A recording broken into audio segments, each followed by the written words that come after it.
ասում Նիկոլ Փաշինյանը ոչ միայն փողի գողա, ոչ միայն ինքը փողա գողանում է ձեզանից, ինքը գողանում է ձեզանից այն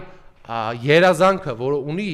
հայ երիտասարդը ապրել, արարել, ստեղծել, սովորել Հայաստանի Հանրապետությունը ոչ թե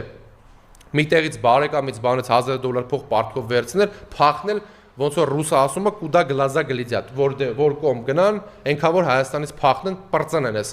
գաղջ մթնոլորտից, որը սերմանել են այն սև ու սպիտակի բաժանած, այդ բևեռացված հասարակություն ստեղծած այս ՔՊԱ-ականները։ Հիմա տեսեք, մենք այսօր արձանագրում ենք, որ մենք ունենք $14 միլիարդ արտաքին պարտք, ունենք շատ վատ հարաբերություններ մեր հարևան երկրների հետ, տեսեք, ինքը Իրանի հետ լավ հարաբերություններ չունի, Վրաստանի հետ լավ հարաբերություններ, ես ուզում եմ ձեզ հիշեցնել, տեսեք